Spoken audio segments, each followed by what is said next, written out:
C'est pourquoi Jésus, d'après Matthieu 5, le Seigneur dira à ses disciples, on ne peut pas prendre la lampe pour mettre ça sous les buisons. C'est là pour dire qu'il n'y aura pas l'éclairage dans la maison.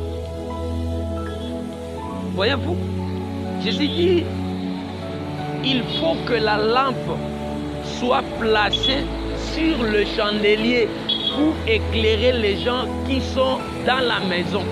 Voyez-vous, pour dire que quand vous allez prêcher la parole de Dieu, ne cache pas la vérité.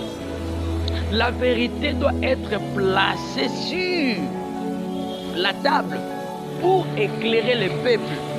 C'est pourquoi Dieu lui-même, comme étant un prédicateur par excellence, il a commencé de prêcher la vérité dans sa prédication. Il a prêché la lumière. Oui, la lumière, c'est ça la vérité.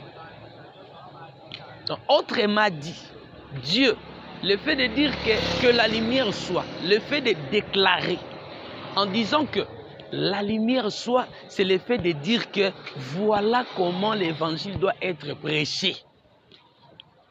Pourquoi? Parce que la lumière typifie Christ. Ah, comme Christ qui est la lumière du monde, d'après Jean chapitre 11.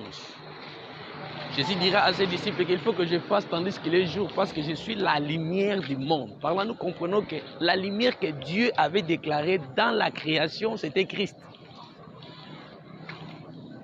Vous voyez? Donc, par là, Jésus avait voulu dire quelque chose à ses disciples. Regardez, voilà la manière que l'évangile doit être prêché. Ne prenez pas cette vérité pour cacher ça. Ne cachez pas la vérité. Il faut enseigner la vérité. Il faut dire la vérité. Il faut que la vérité doit être placée sur la table pour éclairer tout le monde qui se retrouve dans la maison. Voyez-vous? Donc, devant les 400 prophètes, un roi, Josaphat, mais il n'est pas content par rapport à toutes les prophéties qui sortaient dans leur bouche. Lui n'est pas d'accord.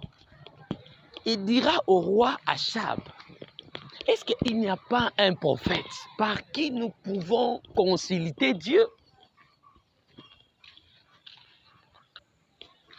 C'est pourquoi, mes bien-aimés dans le Seigneur, prier, ce n'est pas mauvais, c'est bon.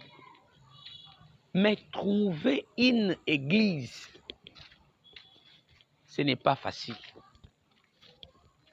Proverbe dit, c'est lui qui trouve une femme, trouve le bonheur. Donc, le bonheur se trouve dans la femme, tandis que la femme est la prophétie de l'église. C'est-à-dire, lorsque nous sommes dans une église, c'est là où se trouve le bonheur. Vous voyez?